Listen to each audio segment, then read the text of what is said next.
Hey everybody, thanks for tuning in to the Ephrata Community Church Weekly Podcast, a conversation with our pastors and leaders meant to continue encouraging you to know God, know freedom, know purpose, and make a difference. Hey, Ephrata Community Church, welcome to our weekly podcast where we take time to talk about what the Lord did at the previous weekend services. Of course, take time to look ahead as well. Joined here this morning, Pastor of Advancement, Jim Ehrman. It's good to have you on, sir. Hey, man, good to be with you. When you launched that, I didn't realize we started. I was just staring at you. It's all right. So if anyone's wondering if I just stare randomly at Matt, it's true. It is. Yeah, it is true. That's how Misha and I first met, actually. Let's talk about that. Let us not. Let us move on to this wonderful series we're in. Yeah. Why don't you tell us about it? Yeah, so it's called Enforcing the Kingdom. This is actually the second part of a kingdom series, two parts. And really just love, I think 3 weeks in, of course, Kevin kicked it off, but then we had Benito on prayer, and then this past weekend, Jake Kail on Deliverance. Yeah. And essentially, Jesus says, I have come to bring the kingdom, and then he entrusts the kingdom advancement to the church through the power of the Spirit, and talked about praying, talked about deliverance from demonic spirits. Jake Kail was an excellent person to have really teaching on this. Of course, it's a lot of what he does in his ministry. And we have experience with Jake Kail historically as a church, as a community. Yeah, he comes to Harvest School of Ministry. Exactly, all with the the School of Ministry. But there's a lot of people, I imagine, this past weekend that would have only maybe heard Jake for the first time or even on this topic, perhaps for the first time. Yeah, first of all, we just put a huge seal of approval on Jake, and we validate the fact that he's moved into full-time ministry in this particular arena of ministering and helping the church be equipped around deliverance. And just to say, in Harvest School Ministry, we have him for 6 hours on this topic. First 3 he spends diving into what you got introduced to in 35 minutes this last weekend. The last 3 is more how to activate it more and more so in your own life. So very exciting stuff. Maybe we'll open that module next year to the whole community might be able to sign up for that module. So, but all that to say, Jake, we have seen his ministry. He pastored Threshold Church, which many of you might know we were a part of launching many, many years ago. And he is still attending there, although he has stepped out of the lead pastor role. And he has believed he had a calling into this area of ministry. And man, it just keeps being validated. I hear more and more Jake getting around, getting to do things. And there's the fruit of deliverance afterwards. Good stuff. Yeah, and so, there's only so much of a topic, or sorry, let me start that over. Hearing that he teaches for hours and hours at Harvest School of Ministry, hey, you got 35 minutes, all right? So let's jump in. Of course, there's only so much depth you can excavate to, and yet giving a really beautiful overview. I personally, as a pastor of this community and just hearing it, found myself just really encouraged by how approachable this topic was and the way he presented it. Let's assume for a moment there's a large population of people that even if they have a framework that demons are a thing, right, a spiritual reality, he even addressed the fact that this actually is much more of a needed ministry today than you might realize, and really helping to handhold with people and bring them along to this position of faith that not only is this a ministry that Jesus has victory over, but he has entrusted it to the church. That's right. And whether you realize it or not, there's more than you might realize is the need for the ministry of freedom, specifically from demonic influence. Well, I want to talk a little bit. Man, there's so much to talk about. First of all, Matt, just a reminder, the historic church did more teaching on deliverance than we get anywhere close to doing nowadays. I mean, it used to be that when you were baptized, exorcism or deliverance was a guaranteed part of the baptismal service. We have this for a couple hundred years in church history. Matter of fact, the early church fathers wrote about deliverance all the time. And you said something this morning that I think is just important to remind us, and I hope it's not convicting as much as inspiring. To deliver and to heal are actual commandments of Jesus. They're we talked about. They're not spiritual gifts, although they're linked to it. They're actual commandments. Go end, right? Well, the point. Sorry, before the podcast, we were chatting a couple hours ago, and deliverance of demons is not a spiritual gift. You won't find it listed as a spiritual gift. You'll find it as a commandment that Jesus gave the church to heal the sick and cast out demons. Now, healing of the sick is listed, 1 Corinthians 12, as a spiritual gift of the Spirit, healings, miracles. The closest you'll get to deliverance being attached to a spiritual gift is distinguishing of spirits. But the command to deliver people from oppressive spirits has been given to the church. And I highlight that, or at least that excites me for this reason, that it's, how do I say it? The whole church has been given authority. It's not about a spiritual gift. It's an authority that you have, that if you are in connection to somebody and they need freedom, you have authority to minister. And it's not tethered to a spiritual gift, whether you have it or not. It's connected to, if you're part of the church, you're in Christ, you have authority. I think Jake hits that too pretty well. He was saying like, hey, for those who believe not for the super apostles, not just for those who are given the gift. Jesus is real clear. If you believe, this is one of the things you have available. And I'll be talking in a few weeks about authority and why I think that's a case, is that he walks in a form of expectation, almost like, I won this back for you. Why wouldn't you do it? You were meant to stand against beings like this from the very beginning, right? And so I'm just really excited as we continue to grow in that. Now, that said, I've learned that even though for guys like you and I who've been sitting in this for a number of years and we're like, this is great. Thanks, Jake. Way to break it down in 35 minutes. We're recognizing that some of you have more obstacles to clear than that, right? Like you come from backgrounds where you've either seen weirdness or you wouldn't even know how to begin to wrap your head around this, or you're afraid to label certain activities that are going on in your world as demonic, right? There's a bunch of what I call obstacles or stones that have to be cleared.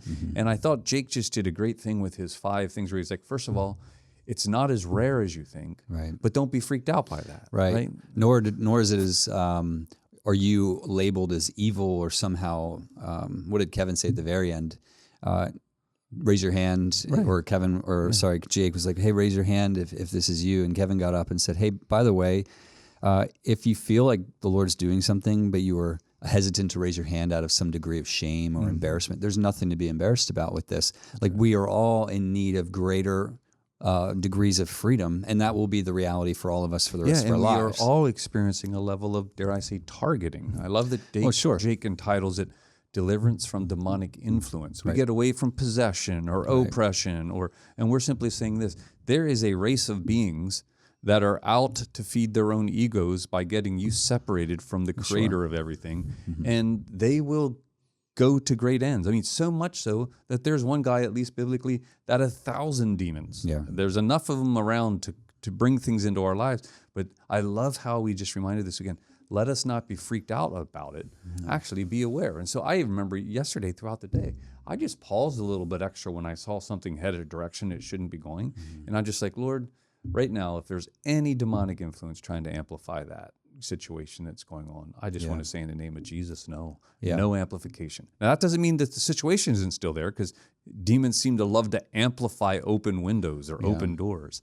But it's ours just to spot, hey, we cut off any amplification work that's being done there. Right? And the reality is, like, this teaching perhaps for many people stirred up a lot more questions and genuine, positively, like, heartfelt, hey, I'd like to learn more. Or what about this situation? One of the things I was sharing with Dan actually yesterday, I said, in 35 minutes, essentially, there's only so much you could speak to. And Dan would have said, you have to choose between making points and telling stories. And there was like 1 or 2 stories that I heard Jake share, at least on Saturday night, and then on the second service Sunday. But like, each point could have, and I know he would have the stories, but each one, like, for example, when he's talking about trauma, historical trauma from way back in the day, could be an open door for a demon to get in and cause to be influential in your life. And I'm like, I'm anxious for all the people who, go back to some historical piece in their life and then have an anxiety perhaps of like, oh my word, did a demon get into my life there? How am I supposed to know? And there's this perhaps, well, anyway, I bring all this up to say is Jake he has podcasts, he has teachings, everything's available. His book, Keys to Deliverance. Right. So I'd encourage, if those questions are there, I don't know his website, jakekail.com. Is that what it is? If you Google it, I promise you, you'll figure it out. But there's plenty of content if you find well, one, if there's anxiety at all, I would want to encourage you to reach out and process, whether it's us on the team or with a friend, because we don't want you to be filled with anxiety moving forward, or this like demon behind every bush. Well, is that a demon? Is that a demon? Like, this isn't to bring anxiety to you as much as it's to bring about the freedom and awareness liberation. And thirst, right? Exactly. For freedom. Correct. So anyway, resources are abundant for sure. That's right. I would encourage you to search those out. Yeah, as and well. again, pay attention to this fall. We will probably offer some kind of growth group or something around this area. Or like I said, open the module on HSM for those of you who want to explore this. I actually wrote down on the growth group potential list for the fall, one on deliverance. Oh, I think it'd be great. Yeah, I know it would be. And this gets back to something that you and I are just automatically bought into, and that is the fact that you can be a Christian and still there's demonic influence in one of the rooms in your house, right? Right. I just love how Jake addressed that, first of all, by reminding us that even the temple of God had issues going on within it, even if the Holy of Holies was still set apart, right? That there was stuff going on in the outer courts or near the altar or something in the history of Israel where the Lord, and even Jesus showing up. Let's not forget, Jesus shows up and cleans the temple, right? So there is this understanding that, I love this room metaphor, that your house, your body is a temple unto God, and it has compartments in it. And there could be a compartment where the window's been cracked a little bit. Like, again, stuff you might have done, stuff that might have been done to you, historical generational stuff. These are things that crack windows, right? And give opportunities. We don't fear that as much as just be aware and vigilant that, you know what? My family line has a line of anger, right? So you know what? As much as I've dealt with it, I keep an eye on that room that controls the way we respond to each other in my family. I just keep an eye on it. And this constant availability to the Lord. God, if there's anything in my life that I need freedom from, I trust you to be a light that shines and brings it to the surface. That's right. Like, I can't know it unless God reveals it. Psalm 147, verse 5, it says that his understanding is infinite. So like, I might lack an understanding of maybe a habitual action or way of thinking. He tells the story, Jake did, of the gentleman dealing with suicide, just suicidal thoughts, and how he ministered deliverance to that gentleman, and who was free for years. You know, as he continued to know him for years and years, the fruit bore out. He was completely free of that. And I loved Jake's explanation where he said, hey, not everything is a demon. But if you have no shelf for the reality that it could be, then that person, you can give him all the counsel in the world. And he still would be dealing with that demonic influence. You can't counsel a demon. You have to deliver. That's right. You have to exorcise that demon. And so not everything is a demon. And I just love that reality of the Spirit. Not everything we need to work on is demonically inspired. That's right. And I even love the passage. It helped with the Mark 1 passage, like the man in the synagogue. And I just love Jake reminding us, like, hey, he's been coming there for years. Exactly. And he's been coming to get spiritually fed, to experience spiritual formation, to be a part of a community. Genuine heart. He was at one level probably unaware of this thing that had attached itself to an aspect. And it took the presence of Jesus to agitate that thing enough to where it made it made a mistake, and it showed itself, right? And then all of a sudden Jesus is like, that's that, right? Goodbye. Imagine being that guy, right? To realize. And so I just bring that back to us. Some of us can be part of this community or sitting in a weekend service, and all of a sudden something just starts to stir in us. And it could just it might not be demonic. It could just be a conviction of sin, or conviction that you're meant for more. Or it could be that something stirs in you, particularly if it involves an aggressive or an angry thought or a critical thought. Man, you got to watch those, because those can be the fruits of amplification of the demonic, exactly. right? Yeah, and former ways of life. You read in Colossians 3 and in 1 Peter and in the letter to the Corinthians that there's this, hey, your former manner of living, of which you are now having a new nature. He doesn't, the writer there, be it Peter or Paul, isn't always tethering every area that needs sanctification to a demon that's inspiring it. That's right. And so we're being sanctified into Christ-likeness according to the new nature we have. And so there's a number of elements involved. It's not always demonic, but oftentimes it can be. And we might not always have the right pulse on that or the accurate telling. And in Matthew 17, actually, this just came to mind. The father brings his son who's demon-possessed and to the disciples. Yeah. They couldn't cure the boy. And then disgruntled, Jesus shows up.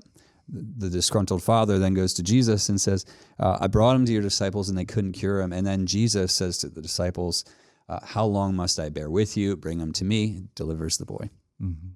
And yay. Yeah. Victory for Jesus. And what goes through my mind is like, man, the world's bringing their needs to the church, and we need to realize that, one, that father is justified, in my opinion, and this is what I believe the Lord spoke to me one day. He said, that father was justified in his frustration, that he would bring his need to the church. Jesus as well, always justified, that he looked at them and said, yo, you are my people to deliver this problem. Right. Like, so go and heal the sick, cast out demons. Like, well, why would we do that? Because Jesus is leaving. He's given us his spirit and the kingdom so that father and that boy as well could experience the reality of what Jesus purchased for us. Yeah. And enforce the kingdom. And how sad it is often that people bring their problems to the church, but the church isn't walking and enforcing the kingdom to the level that we could.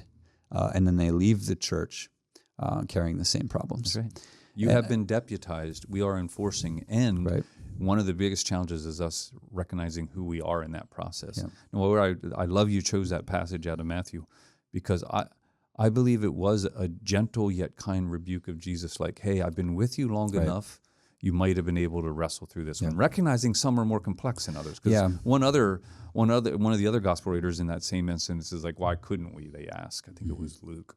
Like, why couldn't we? And he says, well, some of these come out by fasting. Yeah, prayer and fasting. I just love that it's an invitation to come and learn how to walk a little bit more into authority. But yet, nevertheless, there is a certain amount from the get-go. Start speaking to some stuff in your worlds and see if you don't see some breakthrough. So. Right, and even in that reference, and that's Matthew's gospel, the prayer and fasting, I think it's Mark's gospel, it says this only comes out by prayer, that if somebody comes to me and asks for whatever, deliverance, healing, whatever the case, and they walk away still carrying it, my posture before the Lord is, Lord, what must I do that I can operate in the kingdom? That's right. And I'm not going to super spiritualize everything by saying, okay, I got to fast for 40 more days then in order to get there. I'm going to allow Jesus to be my shepherd and say, God, what have you called me to? Because ultimately, you're the one who is responsible to have to, this is your kingdom that you enforce. Me to your image. I can't do it. This isn't Matt Swords' power. This is the kingdom of God flowing through a willing vessel. So to what extent do I need to be more yielded? Is there an area of my life that's compromised that I can't operate in this way? What must I do? And perhaps it's fasting. Perhaps it's prayer. Perhaps it's just keep on keeping on. Right. I don't know. Knock and keep knocking. Exactly. But the point being that the church ought to be postured in a way saying, God, you purchased this by the cross and the blood, freedom. Right. And then you commissioned the church with authority to minister the kingdom of heaven. And if I'm failing to do so, I'm looking to the Lord saying, God, show me more. Help me be a more yielded vessel that you can flow through. Love it. Yeah. And can you imagine how effective the church would be? Can you imagine the power of the gospel? It's in Peter's letter again, if I'm not mistaken, that the gospel is not in word only, but a word and deed and power. Yeah, Paul says the same. And the how effective the gospel would be, that it would, of course, the word is important, but the church largely is forgive me for not delivering this point clearly, but a lot of people preach the gospel. Not as many are operating in the power of that gospel. That's right. And how effective it's to be married. It's the proclamation of the truth of Jesus and Mark's gospel, the very end of the gospel, confirmed by signs that followed. That's right. And I think the church ought to be walking in a greater measure of the kingdom. And I'm really grateful for Jake bringing deliverance of demons to be part of the menu of what we can minister. And Paul says it too, right? Like, it's as if God is making his appeal through us. Yeah. We are the instruments, and it's good. And exactly. I love, we'll end it where Jake ended it too. He ends it with Lazarus, reminding us that It's one thing to be resurrected, another to be released from the bondages of the grave.